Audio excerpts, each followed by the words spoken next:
Hello दोस्तों, मैं हूं अंकित और स्वागत है आपका एक बार फिर से आपके अपने चैनल सिंपल ग्रामर में। तो दोस्तों, लास्ट क्लास में हमने पढ़ा सेंटेंसेस और उसके काइंड्स के बारे में। आज अपनी इस जर्नी को आगे बढ़ाते हैं और अगले स्टॉपेज तक लेकर जाते हैं जिसका नाम है सब्जेक्ट एंड प्रेडिकेट। पर आगे बढ़ने से पहले दोस्तों, अगर आपको इस चैनल का कंटेंट अच्छा लग रहा है और जो भी बताया जा रहा है वो समझ में आ रहा है तो इस चैनल को सब्सक्राइब करके बेल आइकन जरूर दबाएं। तो दोस्तों, शुरू करते हैं आज का टॉपिक सब्जेक्ट एंड प्रेडिकेट। हम जब भी एक सेंटेंस बनाते हैं, सेंटेंस क्या है ये हमने लास्ट क्लास में पढ़ा, a group of words that makes complete sense. Sentence is a group of word that makes complete sense. पर आप ध्यान दीजिए कि जब भी आप सेंटेंस बनाते हैं आप एक्चुअल में क्या कर रहे होते हैं। व्हेनेवर वी मेक सेंटेंस हम दो चीज़ करते हैं। क्या? पहली चीज़ तो हम ये करते हैं कि we name a person or a thing. We name a person or thing. हम किसी पर्सन या चीज़ को उसका नामकरण कर देते हैं। We just name a person or thing. और सेकेंड चीज़ हम क्या करते हैं कि we say something. We say something about what. हम कुछ कहते हैं, कुछ बताते हैं, कुछ जानकारी देते हैं। किसके बारे में? About that person or thing. About that person or thing. तो दोस्तों, मैंने क्या बताया कि आप जब भी एक सेंटेंस बनाते हैं, अभी तक तो हमने क्या पढ़ा था कि भाई सेंटेंस होता क्या है? Group of word that make complete sense, यानी वर्ड्स का ग्रुप जो एक complete sense they. Complete sense फिर से क्या, मैंने क्या बताया, हमेशा हम सेंटेंसेस क्यों लिखते हैं या क्यों बोलते हैं? किसी तरीके की इंफॉर्मेशन को दूसरे पर्सन तक कन्वे कराने के लिए। ठीक, उसके बाद हमने काइंड्स ऑफ सेंटेंस पढ़ा। पर आज हम ये देख रहे हैं कि स्ट्रक्चर क्या होता है सेंटेंस का, किस चीज से मिलकर बना होता है, संरचना क्या होती है सेंटेंस की। तो सेंटेंस दो चीजों से मिलकर तो बना है। जब भी हम सेंटेंस बनाते हैं we name a person or a thing, हम किसी पर्सन या चीज का एक नामकरण कर देते हैं, उसको किसी नाम से बुलाते हैं, चाहे वो पर्सन का नाम हो, किसी चीज का नाम हो, इवन प्रोनाउन हो, कुछ भी हो। पर सेकेंड चीज क्या है? We say something about that person or thing. और जो दूसरी चीज हम उसमें बनाते हैं, जो उसके स्ट्रक्चर में इंक्लूड है सेंटेंस के, कि हम उसके बारे में कुछ कहते हैं। एग्जाम्पल से समझिए, बिल्कुल एग्जाम्पल लीजिए कि अगर मान लीजिए मैं लिखूं John is a good singer. John is a good singer. ठीक है, ये एक सेंटेंस है। सेंटेंस तो है ना, अ ग्रुप ऑफ वर्ड, ये क्या है? वर्ड्स का ग्रुप ही तो है। That makes complete sense. Complete sense मतलब जब आप इसको रीड कर रहे हैं तो कोई इंफॉर्मेशन प्रोसेस हो रही है ना आपके माइंड में कि हाँ भाई कोई जॉन है जो एक गुड सिंगर है। पर अगर हम इसके स्ट्रक्चर को ध्यान से देखें तो क्या ये दोनों चीजें जस्टिफाई होती दिख रही कि नहीं दिख रही? चेक करते हैं। पहली चीज क्या है? We name a person or thing. तो क्या हमने किसी पर्सन और थिंग को कोई नाम दिया है? जॉन, जो कि कोई एक पर्सन है, ठीक है, उसका नाम हमने दे दिया।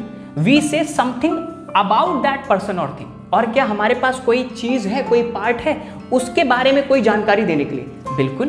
क्या ये पार्ट नहीं है? क्या ये पार्ट इसके बारे में कोई जानकारी नहीं दे रहा कि John is a good singer? तो ये जो जॉन है ये तो नाम है किसी पर्सन का, ठीक है। और ये क्या है? ये उसी पर्सन, जिस पर्सन का ये नाम है, उसी पर्सन के बारे में कोई जानकारी हमें दे रहा है। क्या जानकारी में दे रहा है? कि वो एक अच्छा सिंगर है। वो एक अच्छा सिंगर है। तो ये दोनों पार्ट मिलकर ही तो सेंटेंस बने।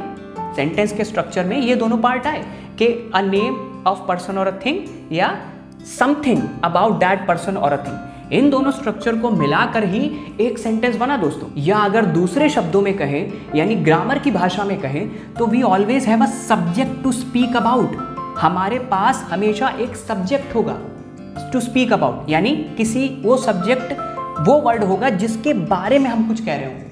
We always have a subject to speak about. हमारे पास हमेशा एक सब्जेक्ट होगा जिसके बारे में हमें कुछ कहना होगा। और दूसरी तरफ हमारे पास कोई चीज़ होगी, कोई इंफॉर्मेशन होगी जो उसी सब्जेक्ट के बारे में कुछ कह रही होगी।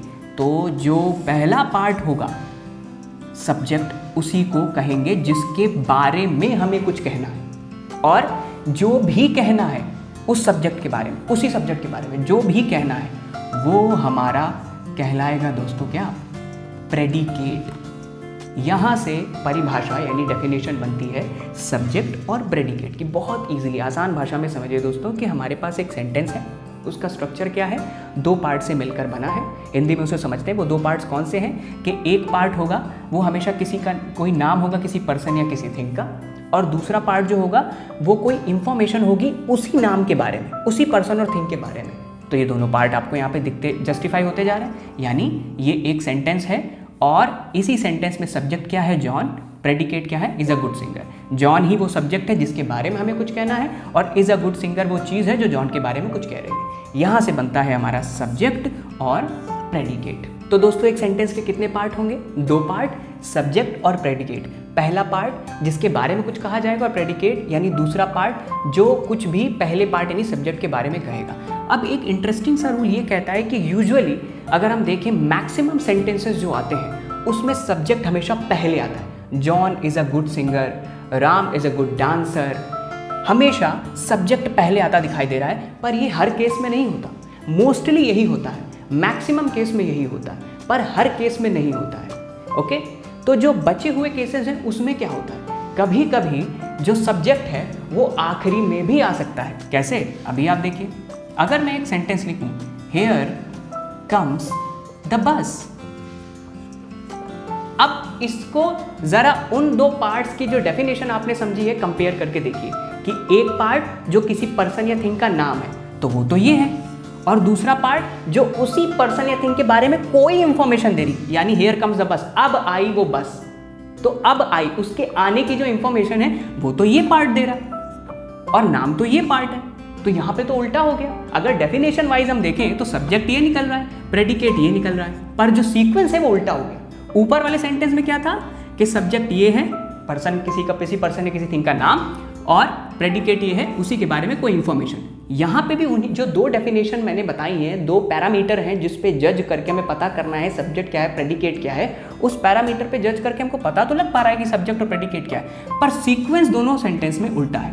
यहाँ पे पहले आया, यहाँ पे बाद में। तो ये रूल हम ये सीखते हैं कि यूजुअली होता है कि सब्जेक्ट पहले आए, 90% के सेंटेंसेस में ये होगा, पर 10% वो सेंटेंसेस भी होंगे जिनमें कभी कभी प्रेडिकेट जो है वो पहले आएगा, सब्जेक्ट आखिरी में आएगा। तो ऐसा कोई रूल नहीं है कि आप सोचे सब्जेक्ट तो हमेशा पहले आएगा, नहीं।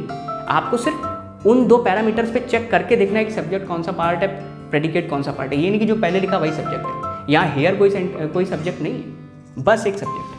तो ये रूल भी आपको समझना पड़ेगा। एक इंटरेस्टिंग सा रूल और रह जाता है दोस्तों सब्जेक्ट और प्रेडिकेट को लेकर।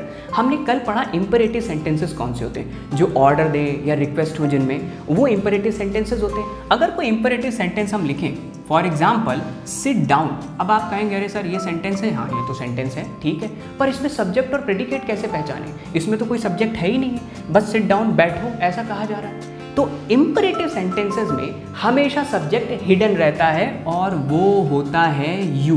क्यों, आप जरा यहाँ पे रख के देखिए, ग्रामेटिकली भी आप देखिए यहाँ पे रख के, और सेंस वाइज खुद भी समझिए, अपने माइंड में प्रोसेस करिए कि यार सही है कि नहीं सही। क्यों, क्या हम जब भी ये बोल रहे होते हैं बैठ जाओ, खिड़की से बाहर जाओ, तो किसी को संबोधित ही तो कर रहे होते हैं ना, तो जो सामने वाला होता है उसी को तो संबोधित करते कह रहे थे तुम बाहर जाओ या तुम बैठ जाओ, उसी को तो कह रहे होते हैं ना। यानी हिडनली एक सब्जेक्ट उसमें है, बट ग्रामेटिकली हम उसे ऑप्ट कर देते हैं, उसे जो है नहीं लिखते हैं, उसे नेग्लेक्ट कर सकते हैं, पर हिडनली सब्जेक्ट इसमें है, क्या है, यू, और प्रेडिकेट तो ये पूरा पार्ट है ही। तो ये है तीसरा इंटरेस्टिंग सा रूल सब्जेक्ट और प्रेडिकेट को लेकर कि इंपेरेटिव सेंटेंसेस में हमेशा सब्जेक्ट हिडन रहता है और वो क्या होता है, यू। नहीं समझ में आया तो आप खुद से रिलेट करके, कल भी मैंने कहा था ना, रूटीन लाइफ एग्जांपल से रिलेट करके देखिए कि 1 मिनट, अच्छा जब मैं किसी को कोई ऑर्डर या रिक्वेस्ट करता हूँ तो क्या कहता हूँ, भाई अरे sit down, shut the door, तो किसी को कह ही तो रहा होता हूँ, यानी सामने कोई ना कोई पर्सन तो होता ही है ना, तो बेसिक बात है उसको संबोधित किससे करेंगे, यूं से ही तो करेंगे, तुम बैठ जाओ, तुम जरा खिड़की बंद कर दो। अब वो तुम कहना कभी कभी हम उसको अवॉइड कर देते हैं कि ज़्यादा वर्ड्स हम जो है एक्सेसिव वर्ड यूज़ नहीं करते, बट सब्जेक्ट तो होता ही है ना जिसको कह रहे होते हैं। तो इसका मतलब इंपेरेटिव सेंटेंसेस में सब्जेक्ट हिडन रहता है, यू। तो दोस्तों ये कहानी यही खत्म नहीं होती, जैसा मैंने कल भी कहा था ये तो 20% है, प्रैक्टिस 80% है, जो मेन है, जो आपको स्मार्ट बनाएगी, जो मास्टर करेगी इन सारे टॉपिक्स में। आप प्रैक्टिस कैसे करनी है, जैसा मैंने कल कहा था कि कोई भी सोर्स ले लेना है, बुक्स पसंद है आपको, बुक्स लेनी है, न्यूज़पेपर, मैगजीन्स, व्हाटएवर, आप सेंटेंसेस उसमें से छांटेंगे और देखेंगे, पॉइंट आउट करेंगे। आज क्या करेंगे कि सेंटेंसेस देख के उसमें ब्रैकेट बना देंगे, ये सब्जेक्ट है, उसके ऊपर एस, बाकी वाले पार्ट में पी।